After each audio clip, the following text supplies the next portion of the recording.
Entrevista.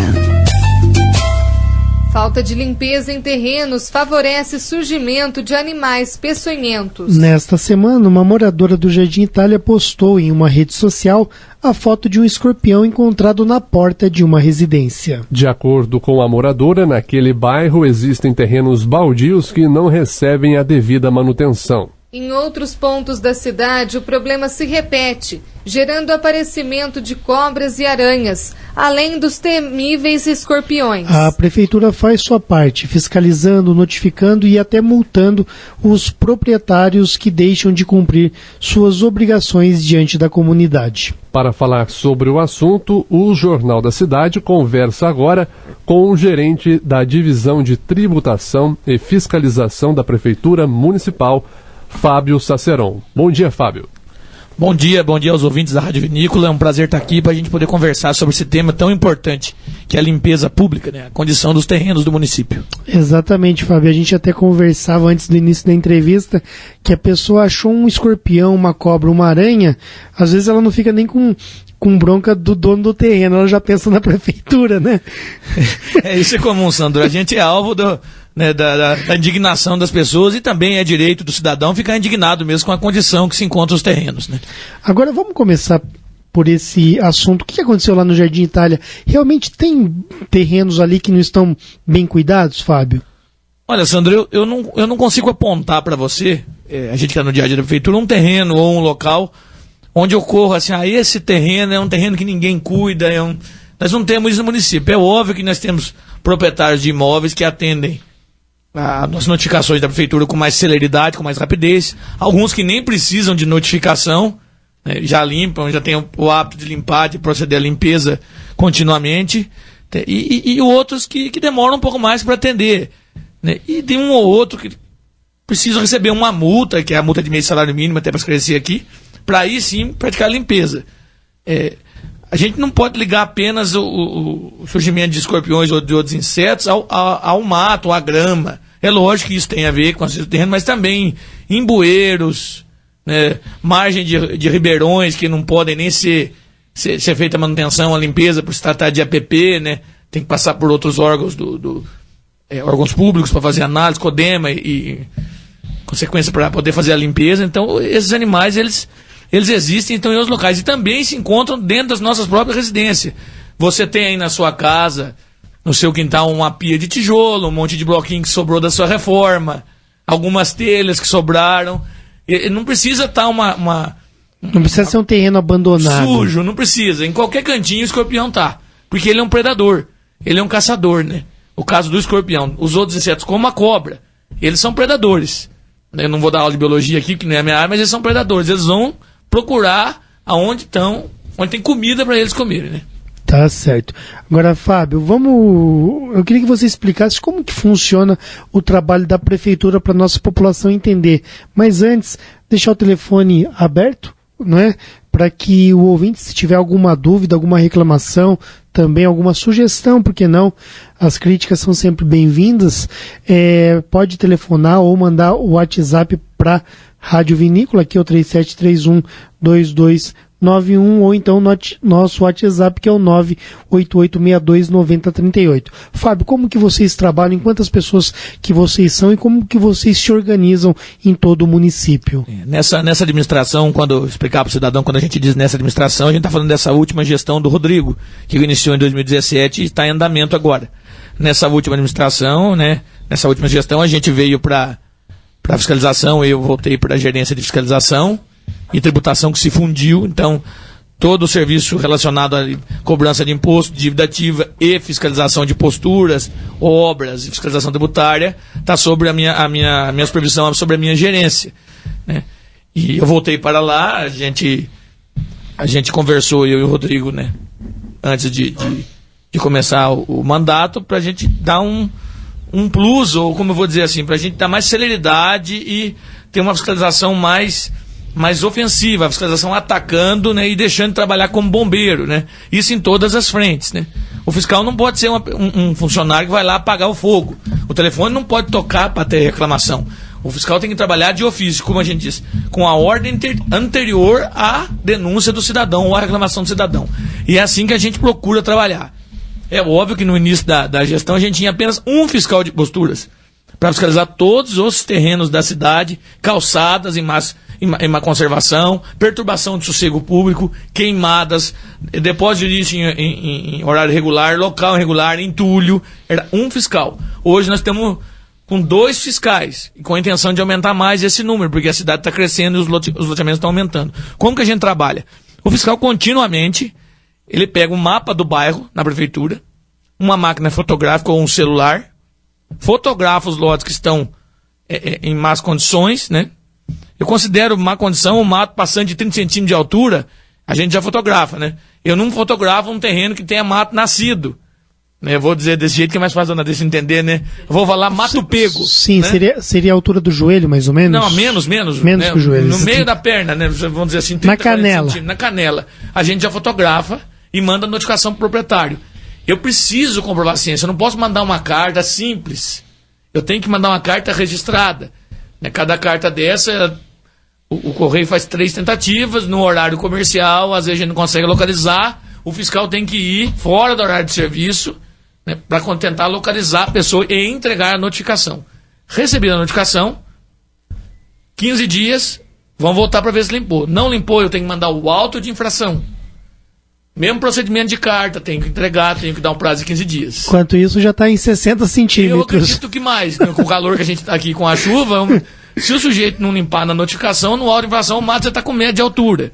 A gente tem mais dificuldade ainda com o proprietário de outro município, porque eu tenho que mandar um AR, e até o AR chegar para mim, até o correio entregar, por exemplo, em Santos, um AR, chega com 20 dias para mim, e eu não tenho nem ciência que a pessoa recebeu para poder gerar o auto de infração. Às vezes já até venceu a notificação. Mesmo assim, a gente consegue fazer isso. Por exemplo, neste ano, a gente já fez a notificação primeira em todos os lotes da cidade. Todos os imóveis foram vistoriados. Todas as calçadas sujas também já foram vistoriadas. Esburacadas também já foram vistoriadas. Isso é um trabalho, assim, eu não sei dizer a monta. Eu posso dizer ao cidadão andradense que está aqui, né, aquele andradense que está fora daqui, nos vendo pela internet, né, que a fiscalização municipal nunca fez esse trabalho dessa forma, com essa celeridade. Então eu tenho orgulho de dizer isso, né, de dizer que os funcionários estão trabalhando com muito empenho e nós estamos conseguindo melhorar isso cada vez mais. Nós estamos numa fase agora, Sandro, se você me permite seguir falando. Claro, eu quero que você fale mesmo, porque as pessoas precisam ter esse conhecimento. Que é a segunda volta, gerando os autos de infração. Eu acredito que, como a gente não tem intenção de multar, logo agora no final de março vai ter a terceira volta. Eu não quero multar ninguém, eu quero que todo mundo tenha limpo os terrenos. Claro. A gente não tem intenção de arrecadar com isso. Mas vai ser a terceira volta agora em março para multar. Entendeu? Então tem alguns terrenos que não atenderam ainda.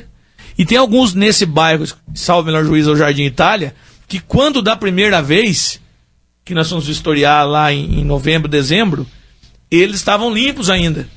Então eu estou mandando a primeira notificação agora. Mas todos, graças a Deus, estão notificados. Importante destacar que a chuva ajuda no aparecimento desse tipo de animal peçonhento. Sim, a umidade, o nosso clima, mas graças a Deus está chovendo, né, Sandro? Eu não ligo, não. Eu prefiro mandar notificações. Eu acredito que no ano passado nós mandamos algo aproximado a 3.000 notificações na cidade para limpeza de terreno e mais umas 600 ou 500 para limpeza de calçada e correlatos, né? Esses 3.000 que você enviou, você acredita que você foi atendido em quantos casos? Olha, assim, na maior parte a gente foi atendido. Eu acredito que a gente gerou algo em torno de 15 ou 16 multas. É óbvio que a gente tem um delay. E esse delay, esse tempo, nesse intervalo, vamos dizer lapso temporal, né, irrita tanto a nós quanto ao vizinho. Mas, infelizmente, por um lado, e felizmente, por outro, nós temos legislação estabelecida, uma ordem no Estado Civil, né, o Estado Democrático de Direito, e nós temos que cumprir as normas legais. Eu não vou me atrever a não dar o prazo previsto em lei. Imagina. Por outro lado, a gente também tem que ter consciência de que a pessoa tem que ter o tempo hábil para conseguir alguém para fazer essa limpeza, né, ou até o dinheiro, né, porque algumas pessoas só têm um lote. O dinheiro para pagar alguém para fazer. Que às vezes não é barato. Que não é barato, eu acredito que não seja. Fábio, a pessoa que mora do lado dessas casas, que tem esses lugares abandonados ou com tijolos que tenham animais peçonhentos, ela pode também tomar alguns cuidados até que o vizinho não limpe o terreno, né?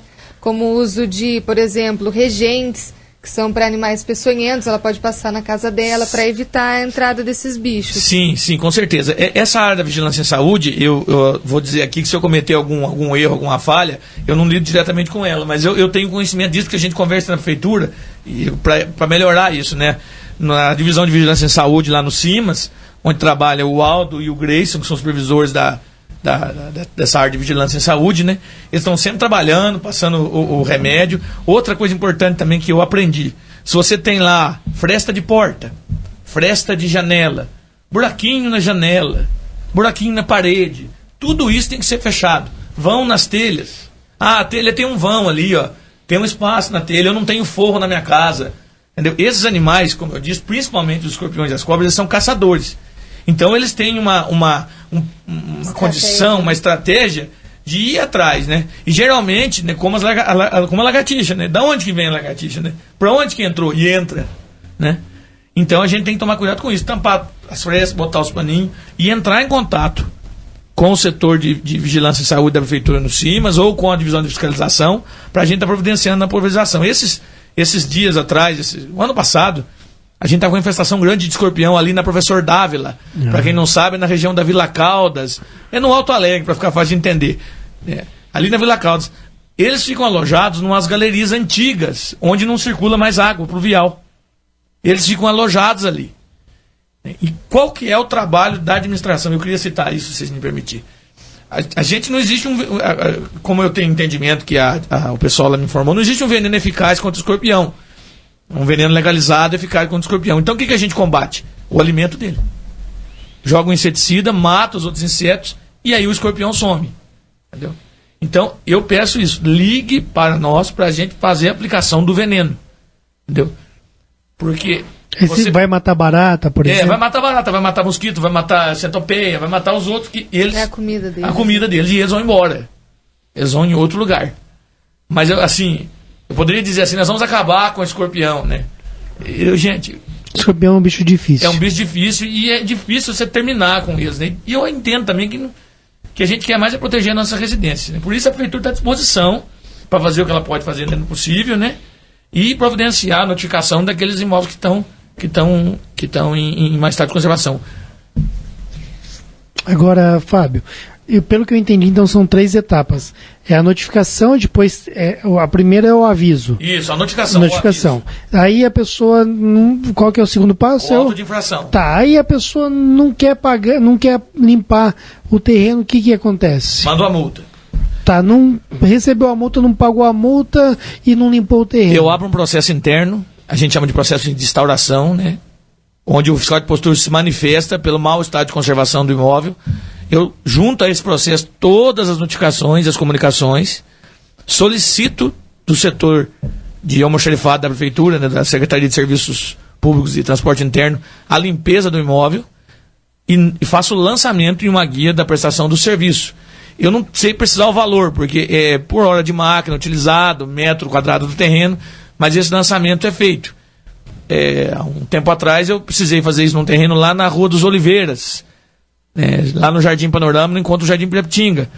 E gerou uma guia de R$250. Eu acredito que se o cidadão tiver um bom contato com alguma pessoa, ele não vai gastar esse valor para fazer a limpeza.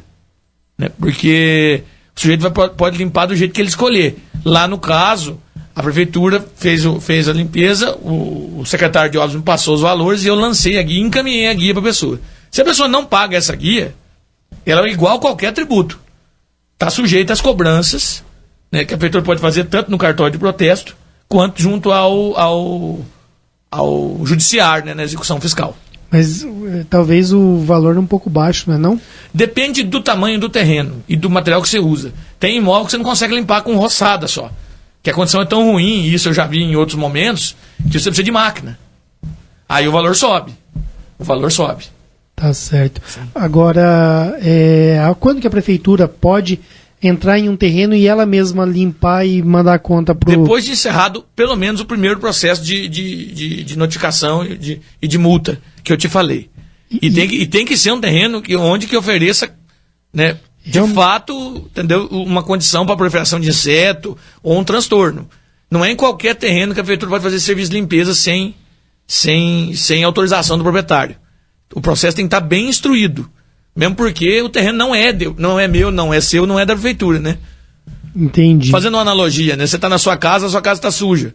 Você não quer limpar, né? Aí quando de repente você chega lá, tem uma conta da faxineira, mas você pediu. Entendi. Estou fazendo uma analogia para Sim. entender que não é uma coisa assim que a pessoa que recebe a conta fica feliz. Sim. Você entendeu? Mas quando nós vivemos em sociedade, o próprio modo de viver nessa sociedade gera obrigações. O interesse público está acima do interesse pessoal. Exatamente. Nós estamos conversando com o Fábio Saceron, ele é o gerente da divisão de tributação e fiscalização aqui da Prefeitura Municipal de Andradas, e está falando sobre limpeza de terrenos, já que, como foi dito, após chuvas e esse período de alteração de sol com pancadas fortes aí de chuvas, acaba crescendo o mato e novos insetos surgem aí no dia a dia da população.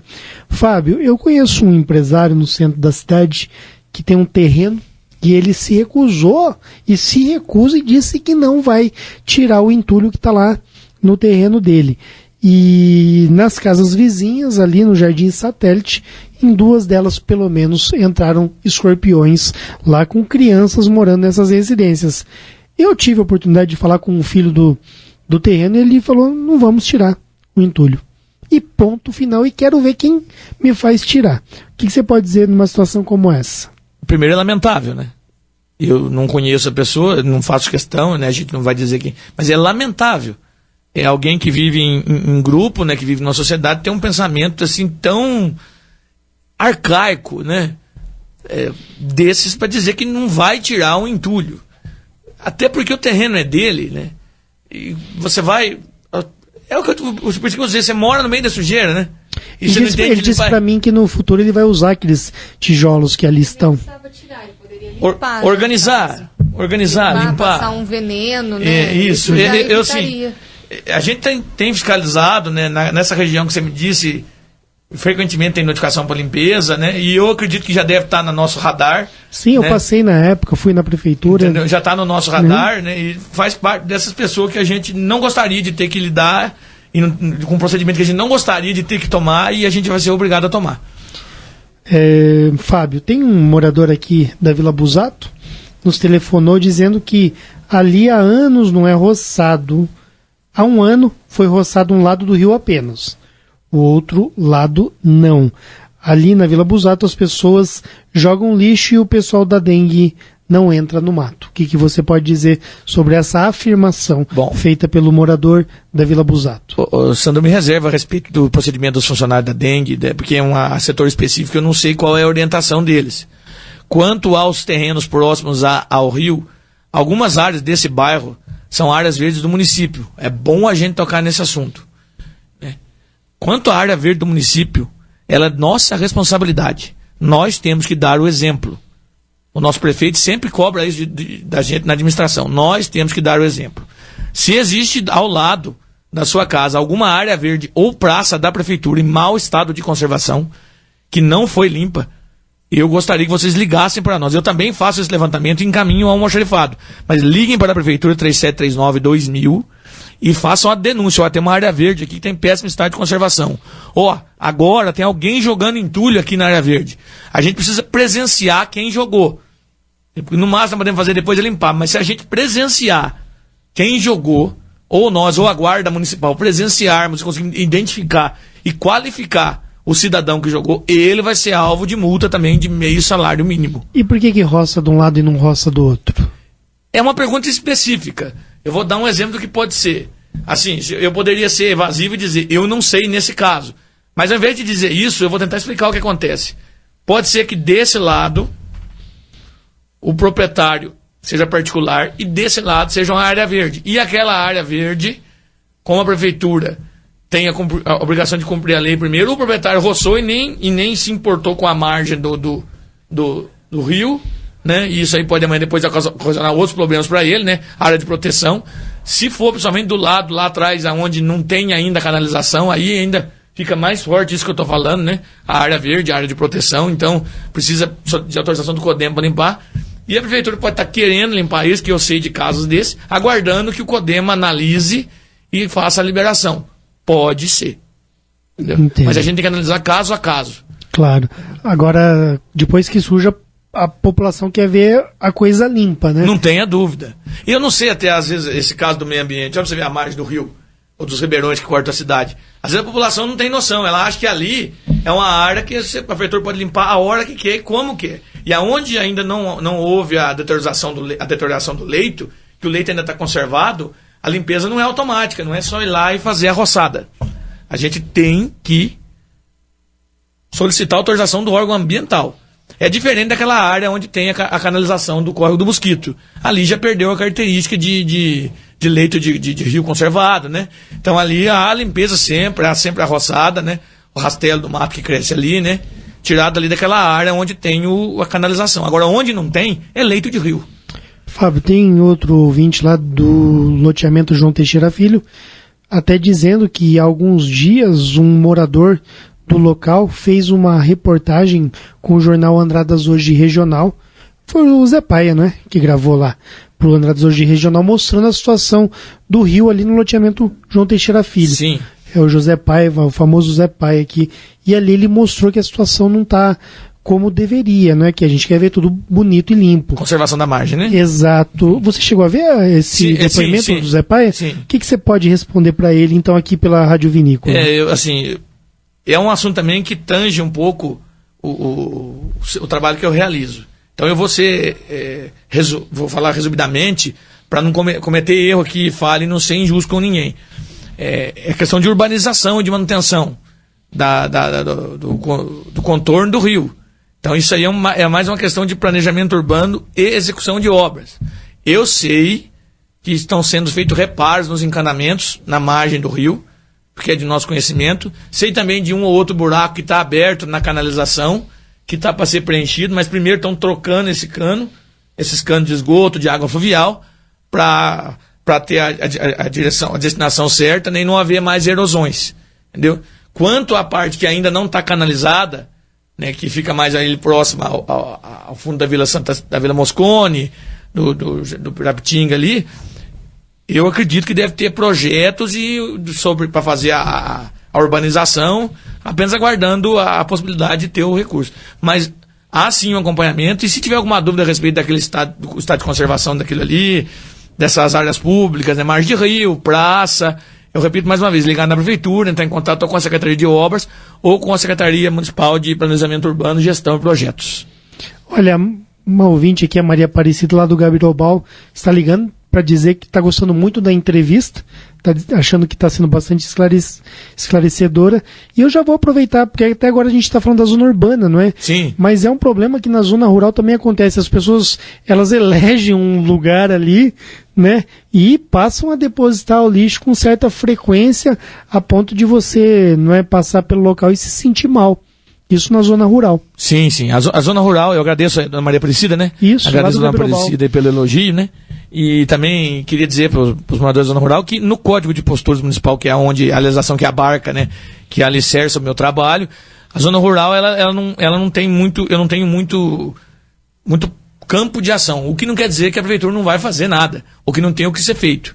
Quando tiver algum local depósito de lixo em algum local inadequado, desmate em algum local inadequado, onde não pode ter limpeza, ou corte de árvore, qualquer tipo de ocorrência dessa natureza, ou alguém jogando esgoto em curso d'água, não colocando a água, não destinando esgoto em fossa séptica, como tem que ser feito, entendeu? Pode procurar a Prefeitura Municipal, ou pelo telefone, ou pelo setor de protocolo geral, que aí a gente vai procurar os meios legais cabíveis, cada um no seu setor, para tomar as providências necessárias para sanar o problema. Nós estamos à disposição de todos os moradores da zona rural e também dos distritos. Fábio, a gente está caminhando para o final da entrevista e eu quero colocar uma última situação referente ali à Vila Leite, nas proximidades ali daquele restaurante japonês que tem ali naquela localidade, que é um local também que o pessoal costuma reclamar bastante. O que você pode dizer sobre aquela localização? Bom, aquele local também é alvo de fiscalização contínua, nós como todos os bairros da cidade, para questão de limpeza. Contudo, ali tem um fundo de vale, ou uma margem de rio ali, que precisa de autorização do CODEMA para fazer a limpeza. Salvo melhor juízo, eu tive em contato essa semana com o supervisor do meio ambiente, e ele me disse que ali só com autorização do órgão ambiental. Porque como eu falei agora há pouco, a sujeira que está ali, apesar do mato, apesar de ser grande, é na margem do rio. É um ônus que quem mora em localidade próxima de ribeirões e rios tem que sofrer. É óbvio que a prefeitura vai tentar fazer a limpeza, mas aquele local específico não tem canalização. Então ainda não é aspas. Capaz de sair uma onça de lá. Então, é como a área verde. Todo mundo diz assim, ó. É lógico que é importante ter a área verde, a área permeável, mas aonde é a área verde, na maior parte o mato, as árvores vão crescer da forma que tem que crescer. É natureza. Né? É como um parque municipal lá no centro de São Paulo, onde os macaquinhos estão tendo a febre amarela. Quem queria morar perto do Ibirapuera? Ninguém quer mais. Quem queria morar perto do Jardim Joló de São Paulo? Ninguém quer mais. Por quê? Porque tem febre amarela. Então é um ônus. É óbvio que a prefeitura, o setor de obras, eu já estive conversando com o supervisor lá do setor de obras também, ele já está no roteiro deles, só que eles precisam de autorização do órgão ambiental. Ok. Fábio, vamos então encerrar essa entrevista falando das calçadas também? Isso. Eu pedi para você aqui, né? Quem está aqui internamente viu que eu escrevi para ele aqui pra gente falar de calçadas, né? Foi o que eu escrevi no papel, viu, gente? O pessoal que tá vendo nós aí. Né? Pra gente falar de calçadas, porque eu tô aproveitando agora, eu não sei que o assunto não é esse, mas eu queria deixar um elogio e um pedido também, né? Nós também na fiscalização começamos um processo, né, de fiscalização, uma ação fiscal inovadora e inédita aqui na cidade, solicitando que os proprietários de imóveis baldios, né, terrenos vazios, partindo do centro da cidade para os bairros mais habitados, fizessem a calçada, construíssem a calçada, para facilitar o trânsito de pedestres, segurança e acessibilidade. Essa notificação também já estão sendo entregue, né? O pessoal está recebendo bastante notificação. O sujeito recebe uma notificação para limpar um terreno e uma notificação para fazer a calçada, entendeu? O cidadão recebe. As pessoas, dentro do possível, estão atendendo as notificações, mas tem alguns que não atenderam ainda. Então eu queria deixar tem um padrão para construir essa calçada? Sim, quem não tem... nas escrituras tem o tamanho da calçada dizendo quanto tem que ser. Quem tiver dúvida pode procurar a divisão de planejamento urbano e projetos ou a divisão de fiscalização para estar esclarecendo. A calçada é simples, não precisa ser nada chique, é só um cimento concretinho, entendeu? Não precisa ter o piso. Não precisa ter o piso. Mas se tiver, melhor. Se tiver, melhor. Mas, beleza. A prioridade é isso. Então a gente está entregando essas notificações. Algumas pessoas já cumpriram e outras não. Aí o caso é parecido. Se não cumprir a notificação, eu não vou multar. A lei não prevê multa. Prevê que a prefeitura faça a calçada. Porque é interesse público. E depois cobre. O custo que a prefeitura levantou por metro quadrado é de algo em torno de R$70.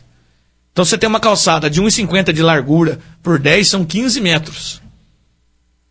R$1.000. R$1.000. Mais de R$1.000 um pouco. Então eu acho interessante aí para o cidadão providenciar a construção da calçada. Mas a prefeitura tem que fazer. Infelizmente, a prefeitura não tem previsão legal para fazer essa calçada sem cobrar. Então, na legislação, a obrigação é do proprietário, está no Código de Posturas Municipal. Mas o principal de tudo isso, o que é? Acessibilidade, segurança e, no terceiro ponto, a beleza do bairro. Nisso, eu quero fazer um elogio aqui, se você me permite, aos moradores do Jardim Rio Branco, e os proprietários de terreno do Jardim Rio Branco, que atenderam maciçamente as nossas notificações. E convido aos cidadãos que estão ouvindo aqui, que vão até ao Jardim Rio Branco, né, para ver como é que ficou a cidade, lá como é que ficou o bairro. Alguns ainda estão sendo construídos, mas a maior parte ainda não foi, a maior parte já foi terminada as calçadas. Então tá maravilhoso lá, estou fazendo esse elogio, né? É óbvio que tem outros bairros que os nossos proprietários já estão atendendo as notificações, alguns pediram um pouco de prazo por falta de dinheiro ou por falta de tempo, de funcionário, estão pedindo os prazos e nós estamos concedendo. A intenção nossa, mais uma vez, não é multar, não é penalizar, não é cobrar, a intenção nossa é melhorar a nossa cidade. Então eu queria pedir a colaboração de vocês aí, você que tem seu terreno aí há 20, 15, 20, 30 anos num bairro e até hoje não tem calçada. Faça essa calçada, né? Faça esse bem pro seu amigo, pro seu vizinho. Conscientize-se. Conscientize-se, né? Tem um idoso que quer passar, tem uma pessoa na cadeira de roda, tem uma mãe com um carrinho de bebê, mas sobretudo tem uma pessoa que pode deixar de andar na rua, né? Deixar de correr risco e andar no lugar certo. É óbvio que eu não vou chegar num loteamento que abriu semana passada, onde as pessoas ainda vão construir até suas casas, né? E chegar para notificar, para fazer calçada lá. Porque ainda fica meio sem sentido, porque não tem nem morador direito, né? O tráfego de pedestre e veículo ainda é insignificante. Mas com o passar do tempo, nós vamos estar estudando a possibilidade de isso se estender até chegar a um ponto que, no futuro, se Deus quiser, os loteamentos já saiam até com a pavimentação das calçadas também.